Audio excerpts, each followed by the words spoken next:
تو پہلا جو گمراہی کا ذریعہ ہے وہ کون ہے؟ شیطان. اسی لیے اللہ نے فرمایا اِنَّهُ يَرَاكُمْ هُوَ وَقَبِيلُهُ مِنْ حَيْثُ لَا تَرَوْنَهُمْ، وہ اور اس کا قبیلہ، اس کے سارے ساتھی، اس کی قوم تم کو وہاں سے دیکھتے ہیں جہاں سے تم ان کو نہیں دیکھ سکتے. معلوم نہیں کہاں سے، آگے سے، پیچھے سے، دائیں سے، بائیں سے، کہیں سے بھی آئے گا وہ، تم اس کو دیکھ نہیں سکتے. ایسی چال چلے گا کہ تم بھانپ نہیں پاؤ گے، جیسے آدم علیہ السلام سمجھ نہیں پائے، باتوں میں آ گئے. وقاسمہما انی لکما لمن الناصحین، قسم سے کہتا ہوں میں تمہارا بھلا چاہنے والا ہوں. کیا کہا؟ قسم کھا کے کہا میں تمہارا بہت ویل وشر ہوں تمہارا. وہ ناصح بن کے، خیر خواہ بن کے سامنے آئے گا، لیکن بدخواہ ہوگا، وہ تمہارا برا چاہتا ہے، تم سے حسد کرتا ہے، تمہارا دشمن ہے. ان الشیطان لکم عدو فاتخذوہ عدوا، شیطان تمہارا دشمن ہے، تم دشمن ہی بنائے رکھو اس کو. دوستی بنانے کی کوشش مت کرو، سدھاریں گے اس کو، ہاں اس کو اچھا اخلاق سے پیش آئیں گے، اس کی مانیں گے تو قریب آئے گا، دین پہ آئے گا. نہیں ہونے والا یہ، وہ تمہاری بات نہیں مانے گا، وہ تم کو دھوکہ دے گا. تمہارا دشمن ہے، وہ تمہارا اچھا نہیں چاہتا ہے. دشمن پہ آدمی بھروسہ کرتا ہے؟ نہیں کرتا ہے. دشمن پہ آدمی بھروسہ، یہاں بیٹھو تو وہاں بیٹھا ہو. دشمن پہ آدمی بھروسہ نہیں کرتا. یہاں سے جاؤ تو آدمی سوچتا کچھ تو گڑبڑ ہوگی، وہاں سے جائیں گے. تو شیطان پہ تم کیوں بھروسہ کرتے ہو، جو سارے حیلے اور سارے اسباب اختیار کرتا ہے تاکہ انسان کو بھٹکا دے، اللہ سے دور کر دے، آخرت میں اس کو جہنم تک لے جائے. وہ خود بھی جہنم میں جانے والا ہے، چاہتا کہ اس کے ساتھ انسان بڑی تعداد میں جہنم میں جائے. تو پہلا جو فتنہ ہے یہ شیطان کا فتنہ ہے. یہ سورۃ الاعراف میں اللہ نے کہا، اور اس کا قول بھی اللہ نے قرآن کریم میں ذکر کیا سورۃ الحجر میں. قال رب بما اغویتنی، اے میرے رب جب تو نے مجھے راہ راست سے بھٹکائی دیا ہے، محروم کر دیا جنت سے، ہدایت سے، اس کی سرکشی کی وجہ سے، لَأُزَيِّنَنَّ لَهُمْ فِي الْأَرْضِ، میں بھی اب یہ کروں گا کہ تیرے بندوں کے لیے زمین میں برائیوں کو خوشنما خوبصورت بنا کے پیش کروں گا، غلط کو اچھا بنا کے پیش کروں گا. وَلَأُغْوِيَنَّهُمْ أَجْمَعِينَ، اور سب کے سب کو بھٹکا کے چھوڑوں گا. إِلَّا عِبَادَكَ مِنْهُمُ الْمُخْلَصِينَ، بس گنے چنے تیرے بندے ہوں گے، ان کو چھوڑ کے میں سارے بندوں کو بھٹکا دوں گا. تیرے کچھ بندوں کو چھوڑ کے جو مخلص ہوں گے، تیرے چنے ہوئے بندے ہوں گے، خاص بندے ہوں گے، ان کو چھوڑ کے جنہیں تیری طرف سے خاص توفیق ملے گی، حفاظت ملے گی، ان کو چھوڑ کے باقی سارے بندوں کو میں تو بھٹکا دوں گا. لیکن بھٹکائے گا کیسے؟ لَأُزَيِّنَنَّ لَهُمْ فِي الْأَرْضِ، زمین میں ان کے لیے میں برائیوں کو خوبصورت بنا کر پیش کروں گا، ویسے ہی جیسے آدم علیہ السلام کے لیے کیا.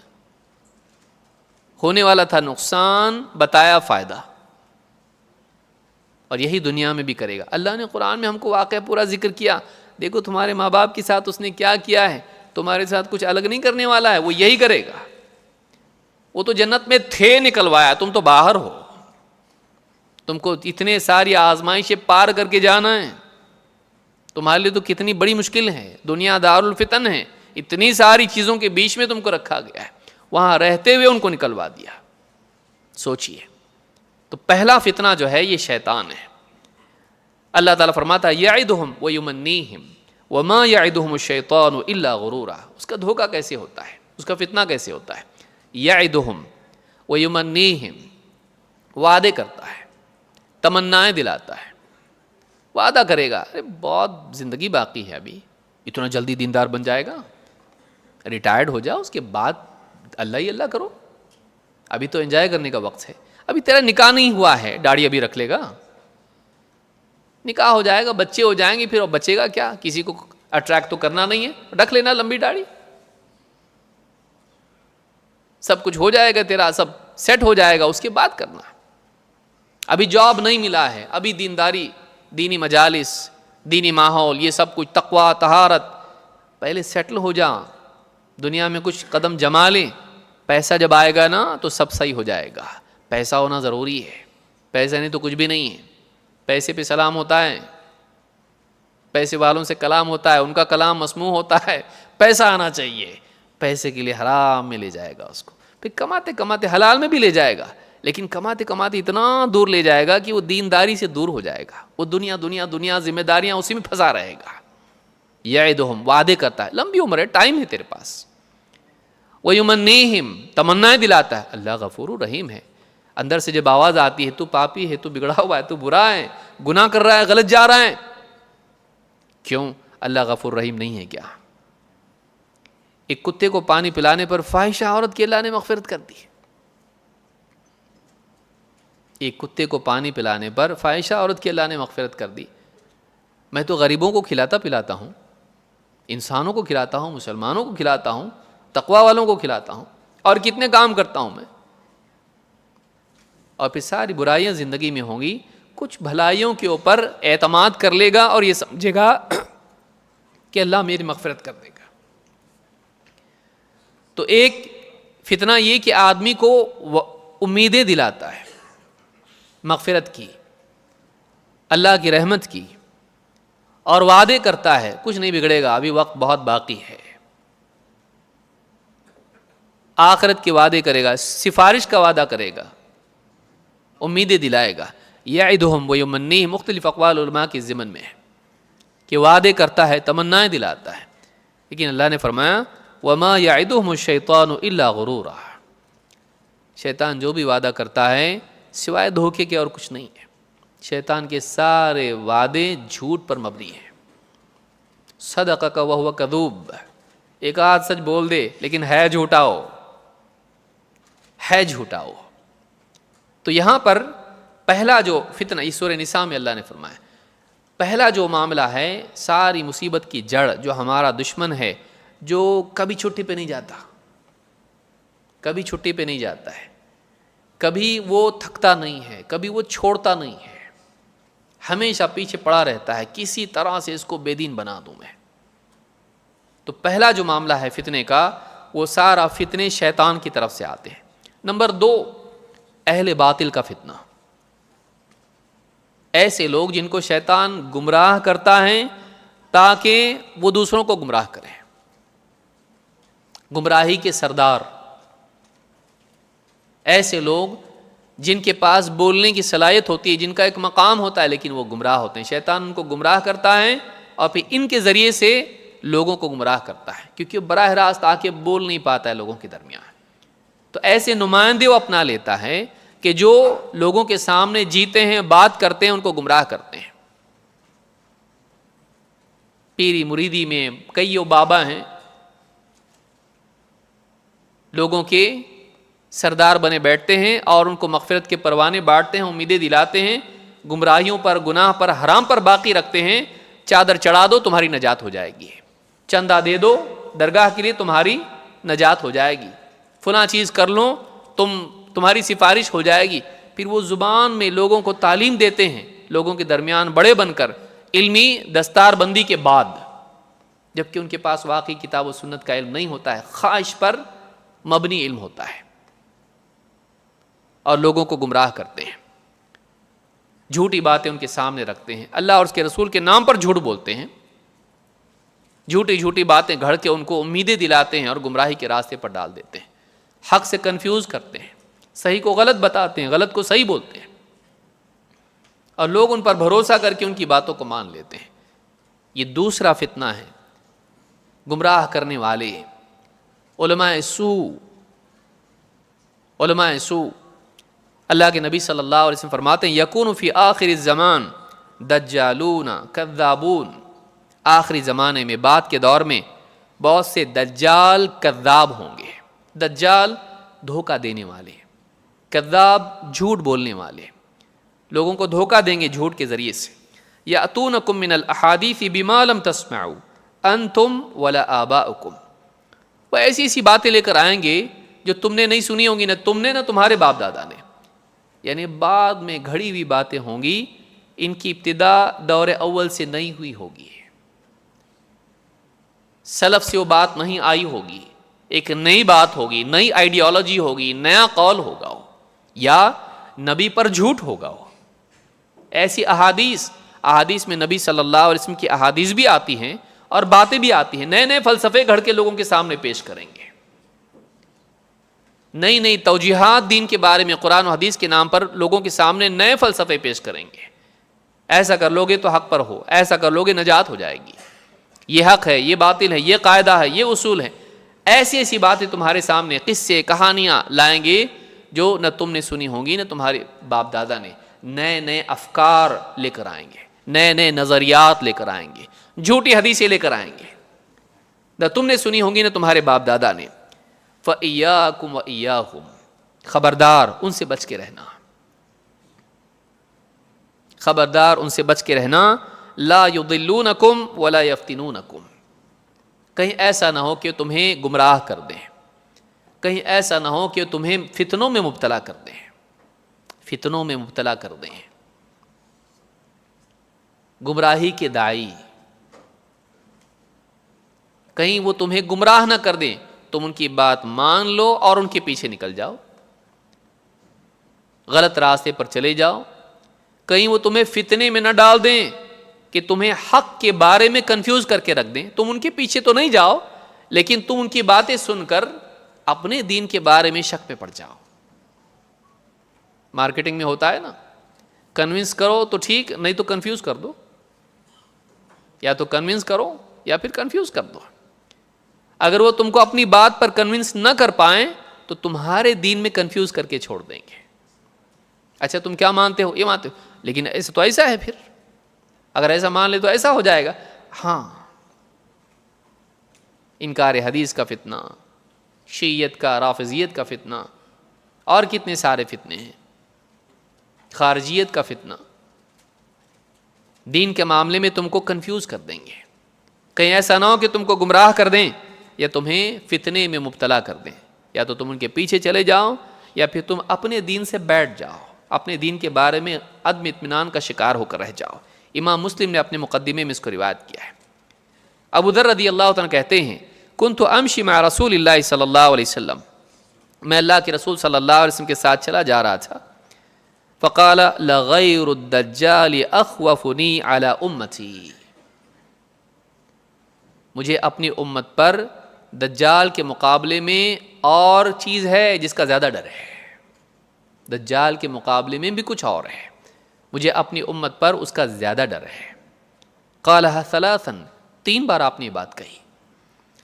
قال قلت یا رسول اللہ، یا رسول اللہ ما هذا الذي غیر الدجال اخوفک علی امتک. کہتے ہیں کہ میں نے پوچھا اللہ کے رسول وہ چیز کیا ہے کہ آپ اس کے بارے میں امت پر زیادہ خوف رکھتے ہیں دجال سے بھی بڑھ کے؟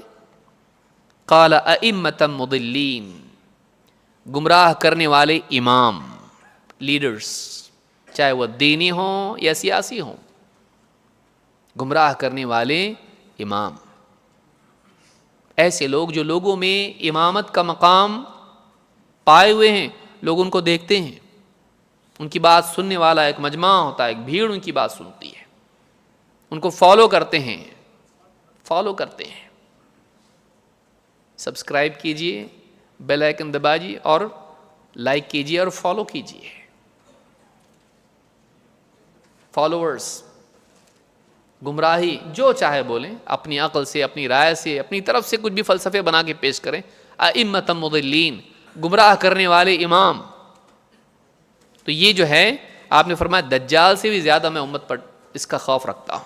امام احمد نے اس کو روایت کیا ہے اور حدیث صحیح ہے.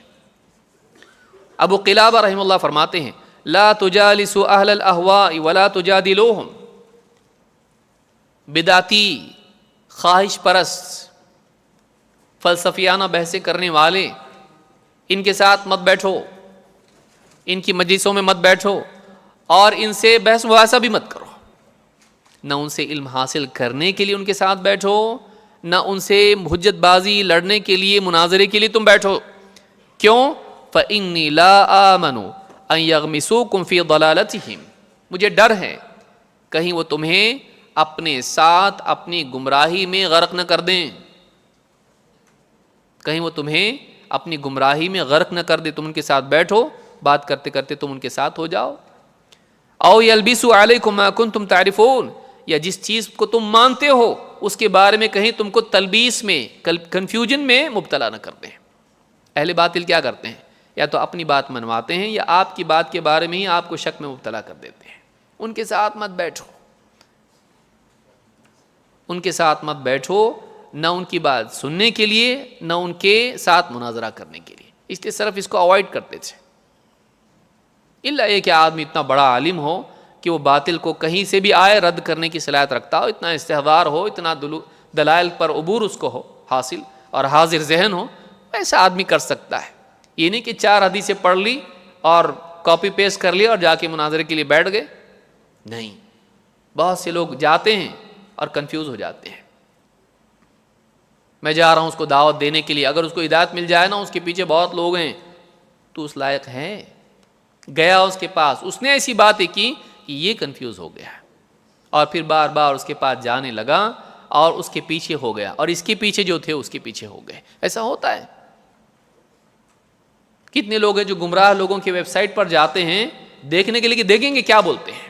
شیعہ ہے، انکار حدیث والے ہیں، یا کچھ اور لوگ ہیں. اسٹڈی کریں گے اور ان کا رد کریں گے، اور پھر اسٹڈی کرنے کے بعد یہ انسٹڈی ہو جاتے ہیں، یہ ان کے پیچھے چلے جاتے ہیں. نہیں جانا، نہیں جانا. تو کہا کہ کہیں ایسا نہ ہو کہ وہ تمہیں اپنی گمراہی میں غرق کر دیں یا پھر تمہارے اپنے دین میں تم کو شک میں مبتلا کر دیں. باطل کے امام، گمراہ کرنے والے لیڈر، سردار، علماء سو نہیں جانا. یہ بھی فتنہ ہے بہت بڑا. اور آج انٹرنیٹ کے دور میں تو یہ فتنہ اپنے پوری شان و شوکت کے ساتھ ظاہر ہو رہا ہے.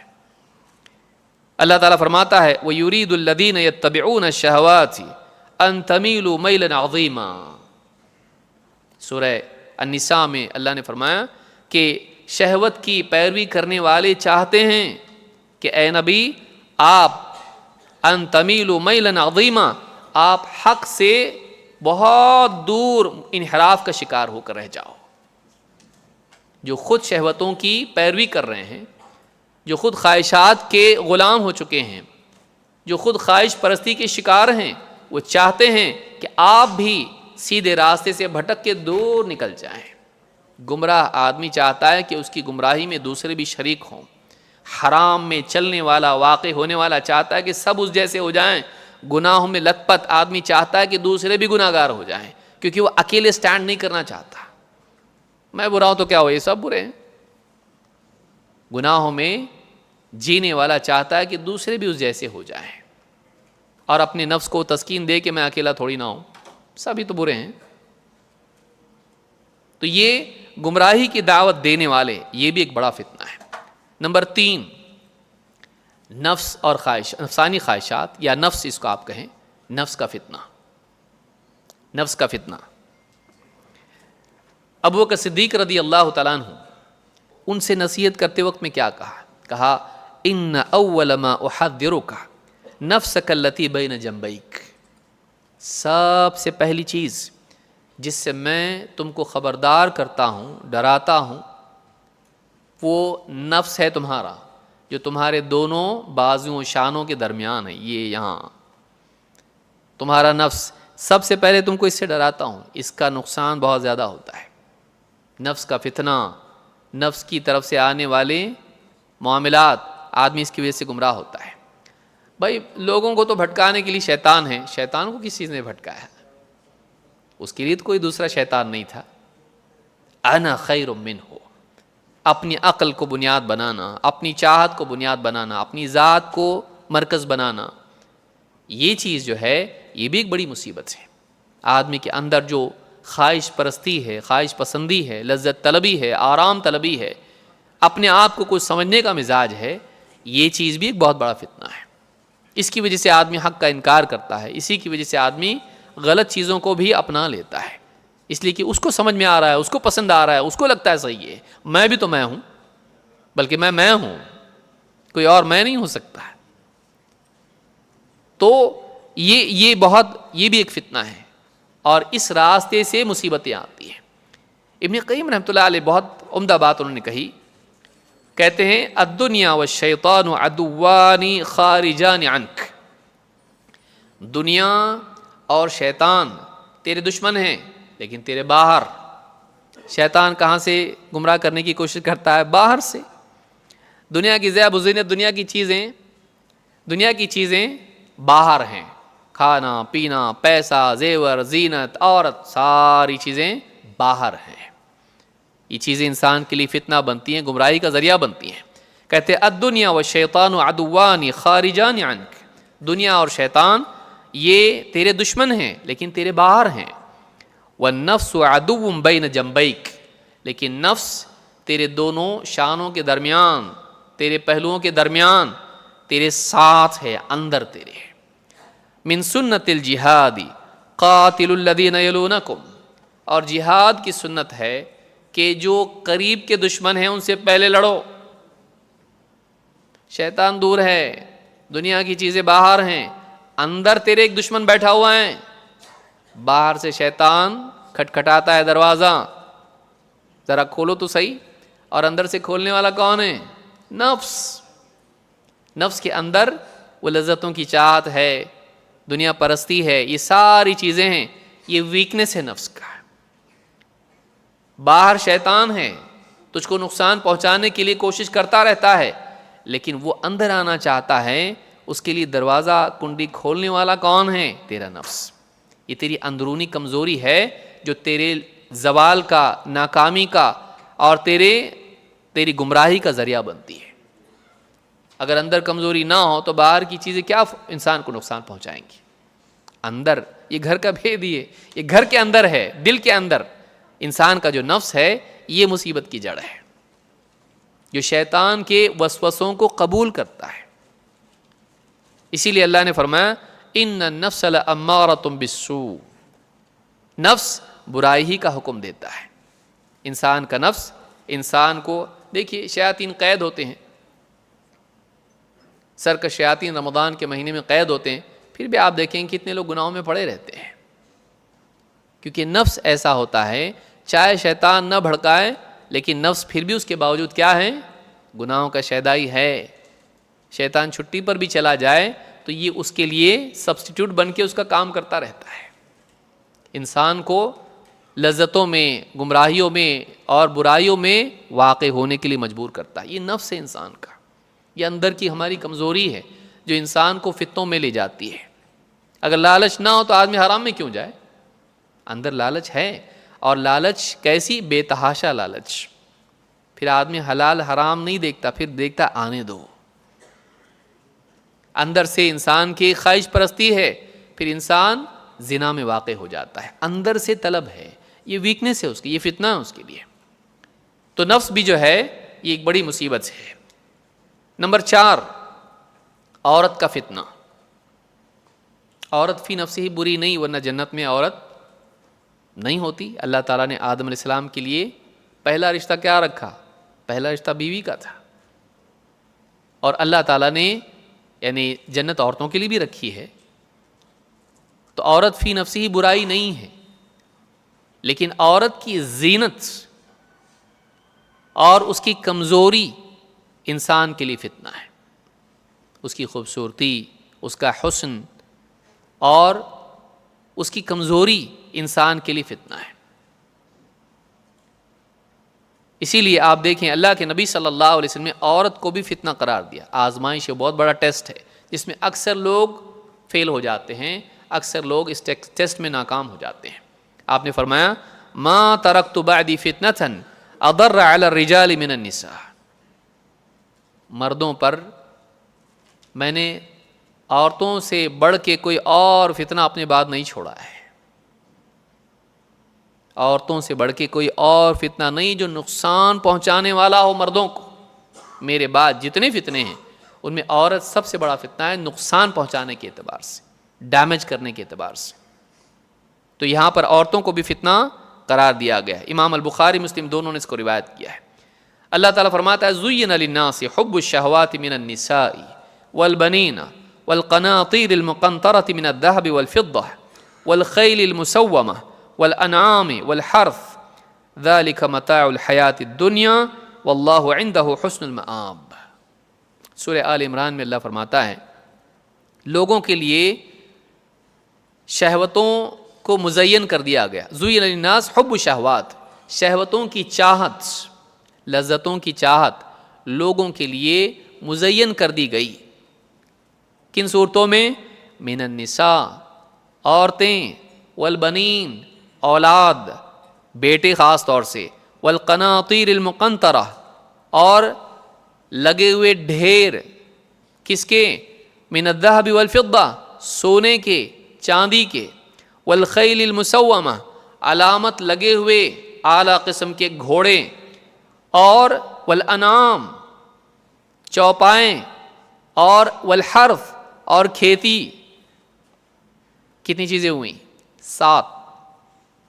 عورت، اولاد یا بیٹے، پھر سونے کے ڈھیر، چاندی کے ڈھیر، پھر علامت لگے ہوئے یعنی اعلیٰ کوالٹی کے سلیکٹڈ، اس کے اوپر علامت مہر لگی ہوئی ہے، گھوڑے، اور اسی طرح سے چوپائے، بکریوں کے ریوڑ، اس کے بہت پراپرٹی ہے اس کے پاس، اور اسی طرح سے کھیتی باڑی، بہت زمین ہے میرے پاس.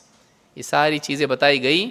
ان کی چاہت یہ لوگوں کے لیے کیا ہے؟ مزین کر دی گئی ہے. اور یہ دنیا کی متاع ہے، دنیا کی زندگی کی متاع ہے. اللہ کے پاس اچھا لوٹنا ہے، اچھا انجام ہے، اچھا ٹھکانہ ہے. ابن قیم رحمۃ اللہ علیہ فرماتے ہیں ہوا 7 اشیاء، یہ 7 چیزیں ہیں. النساء اللاتی ہن اعظم زینتها وشہواتها واعظمها فتنة. ساری چیزیں اللہ نے بتایا کہ یہ تمہارے لیے مزین کر دی گئی ہیں، یہ شہوتیں ہیں اور آخرت اس سے بہتر ہے. ساری چیزوں میں سب سے پہلے نمبر کس کا ہے؟ زین للناس حب الشہوات من النساء. تو ان ساری چیزوں میں سب سے پہلے اللہ نے جس کو بیان کیا وہ کون ہے؟ عورت. اٹریکشن کے اعتبار سے اور انسان کی لغزش کے اعتبار سے، اس کے قدم ڈگمگا جائیں، اس اعتبار سے بہت بڑی آزمائش ہے. تو ابن قیم کہتے ہیں کہ ان میں سب سے زیادہ کیا ہیں؟ عورتیں. اعظم زینتها، زینت کے اعتبار سے سب سے زیادہ اٹریکٹ کرنے والی. سونا چاندی اٹریکٹ کرے گا، لیکن عورت بہت زیادہ انسان کو اپنی طرف کشش اس کے اندر ہے. وشہواتها، اور اس کی شہوات، اور واعظمها فتنة، شہوت کے اعتبار سے، فتنے کے اعتبار سے زیادہ بھیانک ہے معاملہ عورت کا. تو یہاں پر آپ دیکھیں گے کہ اللہ تعالیٰ نے عورت کا ذکر کیا، اور کس اعتبار سے؟ زینت کے اعتبار سے. آج عریانیت کا دور ہے، میڈیا کا دور ہے، اور اس دور میں آپ دیکھیے عورت کی خوبصورتی کئیوں کے لیے بے دینی کا ذریعہ بن گئی، زنا تک لے گئی، غلط افیئرس. شادی شدہ ہونے کے باوجود آدمی عورتوں سے فیس بک کے اوپر، واٹس ایپ کے اوپر، یا اسی طرح سے دوسرے اور جتنے انسٹاگرام اور دوسرے چینلز ہیں، عورتوں کے پیچھے لگا ہوا ہے، اور دین ان سب خراب کر دیا اپنا. بعض اوقات ایمان بھی چھوڑ دیتا ہے، دوسرے ملکوں میں چلا جاتا ہے جاب کے لیے یا پڑھائی کے لیے، پھر ایسی عورتیں مل جاتی ہیں، ان کے چکر میں آ کے دینداری بھی چھوڑ دیتا ہے. کہیں نہ کہیں سے فتویٰ تلاش کر لیتا ہے، عیسائیوں سے اسلام میں نکاح حلال ہے نا، ہاں چلتا ہے، پھر کر لیتا ہے نکاح. اور پھر بچے بھی، اور اس کے ساتھ بچوں کے پیچھے ریل کے ڈبے کی طرح یہ بھی چرچ میں چلا جاتا ہے. یا پھر کیا ہوتا ہے، قرآن میں بھی ہے نا، لکم دینکم ولی دین، وہ اپنے دین پر ہے، میں اپنے دین پر ہوں. بچے آدھے تیتر آدھے بٹیر، نہ ادھر کے رہے نہ ادھر کے، لا الہ الا ولا الہ الا، کنفیوژن کا شکار ہو کر رہ جاتے ہیں. خود یہ دیندار پکا نہیں ہوتا ہے، بس اس کی خوبصورتی کی وجہ سے اس پر فدا ہو جاتا ہے، اور مفتی صاحب کا فتویٰ اس کو کہیں نہ کہیں آن لائن مل جاتا ہے. اتنی بھی توفیق نہیں ملتی ہے کہ موجودہ دور کے اعتبار سے اس میں کچھ شروط اور قیود ہے کہ نہیں ہے. یہ حدیث اس کو سامنے آتی ہے لیکن ایک آنکھ بند کر لیتا ہے، فاظفر بذات الدین تربت یداک، تو دیندار کو اپنا کے کامیاب ہو جا. تو نہیں، لیکن قرآن میں تو ہے نا، اور پھر چلا جاتا ہے، اور پھر یہ بھی بے دین ہو جاتا ہے، اولاد بھی بے دین ہو جاتی ہے، بلکہ بعض اوقات وہ ساری شرکیات میں شریک بھی ہو جاتا ہے، حرام کھانے والا بھی بن جاتا ہے، حرام کھانے والا بھی بن جاتا ہے. اللہ کے نبی صلی اللہ علیہ وسلم فرماتے ہیں سیکون آخر امتی نساء کاسیات عاریات، میری امت کے بعد کے دور میں ایسی عورتیں ہوں گی جو لباس پہنی ہوئی ہونے کے باوجود بھی عریاں ہوں گی. بے لباس عورت کی طرح ہوں گی. ان کا لباس ایسا ہوگا کہ جو لباس ہی نہیں ہوگا بلکہ ان کے جسم کی بناوٹ کو اور زیادہ نمایاں کر کے پیش کرے گا، گویا کہ وہ لباس نہیں پہنے ہوئے ہیں، بے لباس ہوں. پہنے ہوئے ہونے کے باوجود بھی وہ بے لباس ہوں گی، یا ادھورا پہنی ہوئی ہوں گی کہ جسم کا کچھ حصہ تو چھپا ہوا ہے لیکن کچھ ظاہر ہو رہا ہے، یا ایسا تنگ لباس ہوگا، یا ایسا لباس ہوگا کہ اس کی جسم کے حصے دکھائی دیں گے. پہنے ہوئے ہونے کے باوجود بھی بے پہنی ہوں گی. وہ اپنی زینت کا مظاہرہ لوگوں کے سامنے کریں گے، لوگوں کو اٹریکٹ کریں گے اپنی طرف. یہ بہت بڑا فتنہ ہے، اور میڈیا کے دور میں یہ فتنہ بڑھ گیا ہے. آپ کو باہر جانے کی ضرورت نہیں، آپ کے گھر تک عریانیت آ رہی ہے، بے حیائی آپ کے گھر تک آ رہی ہے، آپ کے بچوں تک جا رہی ہے، آپ کے بچوں تک جا رہی ہے. اللہ کے نبی صلی اللہ علیہ وسلم فرماتے ہیں ان المرأة تقبل فی صورت شیطان وتدبر فی صورت شیطان. عورت شیطان کی صورت میں آتی ہے اور شیطان کی صورت میں جاتی ہے. اس ساری عورتوں کے بارے میں نہیں کہا جا رہا ہے، پردے والی نیک پاک باز دیندار عورتیں ہیں، لیکن فتنوں کے اعتبار سے زینت مزین ہو کے خوشبودار ہو کے راستوں پر گھومنے والی عورت. کہا کہ وہ شیطان کیا کرتا ہے؟ اپنی طرف مائل کرتا ہے، گمراہ کرتا ہے، فتنے میں واقع کرتا ہے، لغزشوں میں واقع کرتا ہے. یہ عورت ویسی ہے، شیطان کی صورت میں آتی ہے، شیطان کی صورت میں جاتی ہے. آتے وقت بھی اٹریکٹ کرتی ہے، جاتے وقت بھی اپنی چال سے اٹریکٹ کرتی ہے، اپنی صورت سے، اپنی چلنے کے انداز سے اٹریکٹ کرتی ہے. اور آپ نے فرمایا فَإِذَا أَبْصَرَ أَحَدُكُمْ امْرَأَةً فَلْيَأْتِ أَهْلَهُ فَإِنَّ ذَلِكَ يَرُدُّ مَا فِي نَفْسِهِ. کہا کہ جب تم میں سے کوئی آدمی کسی عورت کو دیکھے اس طرح سے کہ مزین ہو کے گھوم رہی ہے اور اس کے دل میں خواہش پیدا ہو، وہ اپنی بیوی کے پاس جائے، اس کے پیچھے نہیں، اپنی بیوی کے پاس جائیں، اس لیے کہ بیوی کی قربت اس کے لیے اس کے نفس کی تسکین کا ذریعہ بنے گی اور اس سے بچنے کا ذریعہ بنے گی. جو کچھ جذبات اور جو کچھ طلب اندر پیدا ہوئی ہے اس کی تسکین کا ذریعہ بنے گی، اس کو اس کے پیچھے جانے سے روکے گی. خواہش غلط نہیں ہے، لیکن غلط جگہ اپنی خواہش کی تسکین غلط ہے. تو ایسا دور آئے گا کہ عورتیں ایسا لباس پہن کر آئیں گی کہ وہ لباس کہنے لائق نہیں ہوگا اور اپنی طرف مردوں کو اٹریکٹ کریں گی. یہ بہت بڑا فتنہ ہے، اس دور کا بہت بڑا فتنہ ہے. پہلے بھی یہ فتنہ تھا، لیکن اس کے لیے آدمی کو بازار میں جانا پڑتا تھا، باہر دیکھتا تھا کسی عورت کو نظر پڑی. پھر فتنہ آیا میڈیا کا، لیکن وہ بھی میڈیا بھی محدود تھا. پھر فتنہ آیا موبائل فون اور انٹرنیٹ کا. اب اس کی کوئی لگام نہیں، کوئی اس کے اندر باندھنے کے لیے، روکنے کے لیے، بچنے کے لیے کچھ نہیں ہے، اور ہر ایک کے ہاتھ میں ہے وہ. آپ کو تھیٹر میں جانے کی ضرورت نہیں، آپ کو غلط راستے پہ جانے کی ضرورت نہیں، آپ کے گھر تک سب کچھ آ رہا ہے. بلکہ آدمی بعض اوقات مسجد میں بیٹھا ہوا ہے، حرم میں بیٹھا ہوا ہے، اور حرم میں بے حیا عورتوں کو بالکل جو نیم لباس پہنے ہوئے ہیں ان کی کبھی نیوز دیکھ رہا ہے، اور کبھی ایڈز دیکھ رہا ہے، اور کبھی ان کے گانے تک دیکھ رہا ہے، کبھی ان کے جوکس دیکھ رہا ہے، حرم میں بیٹھ کے. گناہ کا سینس ختم ہونا یہ بہت زیادہ بھیانک چیز ہے، چلتا ہے. پھر آدمی کہے وہ بھی تو کر رہے ہیں نا، دیکھو سب لوگ بیٹھے ہوئے وہ بھی تو دیکھ رہے ہیں، مجھ کو کیوں آ کے بول رہے ہیں آپ؟ جھٹائی. دوسروں کے غلط سے تیرا غلط صحیح ہو جائے گا. پھر آدمی جگہ، ماحول سب کو نظر انداز کر دے. اویلیبلٹی اس کے لیے کافی ہو جائے، بس اویلیبل ہے تو کرو، ممکن ہے تو کر لو. تو یہ عورت کا فتنہ بڑا بھیانک فتنہ ہے. تو آپ نے بہت پہلے اس سے خبردار کیا تھا، اور اللہ تعالیٰ نے ان ساری چیزوں میں جو انسان کو اپنی طرف اٹریکٹ کرتی ہیں، عورت کو نمبر 1 پر ذکر کیا. نمبر 5 مال کا فتنہ. مال کا فتنہ، پیسہ، دولت، جائیداد، پراپرٹی، مال. اللہ کے نبی صلی اللہ علیہ وسلم فرماتے ہیں ان لکل امت فتنہ وان فتنۃ امتی المال. ہر امت کے لیے خاص فتنہ ہوتا ہے، اور میری امت کے لیے فتنہ مال ہے. آپ نے مال کو فتنہ قرار دیا، کیونکہ اس مال کی وجہ سے آدمی اعمال کو برباد کرے گا۔ کتنے لوگ ہیں، دکان کسٹمر بہت ہیں، نماز چھٹی، رمضان کا سیزن ہے بھائی، سال میں ایک بار آتا ہے، یہ دنیا کا سیزن ہے صرف، یہ آخرت کا بھی ہے،